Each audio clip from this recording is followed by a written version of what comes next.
Saya baca di komentar-komentar di sosial media saya, kalau saya lagi posting sesuatu tuh kan pasti ada tuh 1-2 komentar dari netizen yang bilang begini, Dokter Tifa bicara aja susah ranahnya sendiri sebagai dokter, gak usah harusnya berang kemana-mana termasuk ke politik. Dokter Tifa ini dokter politik atau gimana sih gitu kan, kok selalu ngomongnya tentang politik gitu kan. Jadi kayak seakan-akan bahwa kalau ada seorang dokter itu nggak boleh bicara politik. Salah besar. Kita, Anda, saya, rakyat kan. Kita warga negara dari satu negara kan, yang namanya Indonesia. Artinya apa? Sebagai rakyat, kita adalah komponen paling penting dalam dunia politik di negara kita.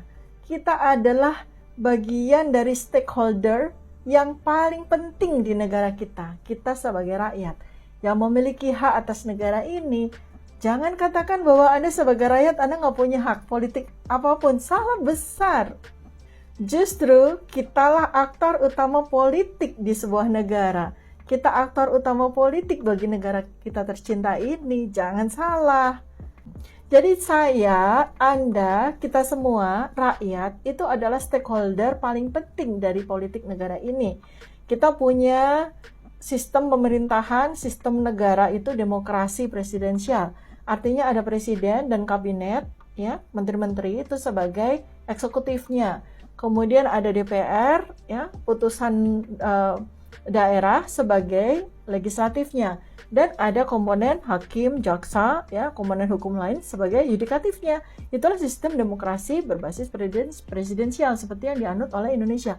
Lalu siapa tuannya? Lalu siapa pemilik negara ini? Ya kita ini rakyat, ya. Mereka semua ini kan kita gaji dengan pajak yang kita bayar, dengan penghasilan negara yang masuk sebagai bagian dari APBN, ya. Kita kemudian memilih presiden, kemudian presiden memilih pembantu-pembantunya para menteri, kemudian juga ada DPR yang kita pilih juga, ada utusan daerah yang kita pilih juga, para senator itu ya. Kemudian ada hakim, jaksa dan polisi dan semua yang unsur yudikatif yang itu kemudian sudah ditunjuk dan mereka semua kan digaji oleh kita sebagai rakyatnya.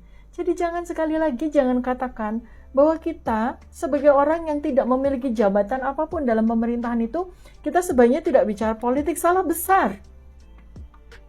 Anda, saya kan masuk dalam bilik pada saat pemilu kan, untuk memilih presiden kita, untuk memilih anggota DPR. Di level yang kedua, kita masuk lagi bilik untuk memilih gubernur kita, untuk memilih anggota DPRD kita. Masuk lagi bilik, kita memilih bupati atau wali kota kita memilih anggota DPRD tingkat 2 kita, kan kita semua yang memilih mereka kan. Maka oleh karena itu kita ini adalah aktor politik yang paling penting. Sehingga seharusnya lah kita cerdas dalam politik, kita punya pengetahuan dalam bidang politik. Itu wajib, pendidikan politik, kecerdasan berpolitik, pengetahuan berpolitik itu wajib bagi semua rakyat, termasuk saya dan Anda. Saya ingatkan sejarah bangsa Indonesia. Kita merdeka tanggal 17 Agustus 1945. Sebelumnya, kalau tidak ada peristiwa 1908 berdirinya Budi Utomo, tidak akan ada kemerdekaan tanggal 17 Agustus 1945.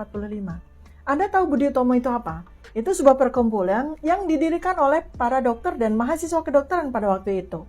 Para dokter-dokter ini adalah aktor politik yang paling penting yang membuat kemudian negara kita merdeka tahun 1945. Mereka adalah Dr. Wahidin Sudirohusodo, Dr. Sutomo, Dr. Gondo, ya, Dr. Dawes Dekker, salah satu dari 9 pendiri Budi Utomo. Itu semua adalah dokter dan calon dokter. Saya pewaris ilmu mereka, saya murid mereka. Saya adalah dokter yang sangat memahami bagaimana kewajiban saya untuk cerdas secara politik, untuk berilmu pengetahuan secara politik, sehingga sebagai rakyat saya bisa berpartisipasi aktif sebagai tokoh politik di negara ini, termasuk seharusnya juga Anda.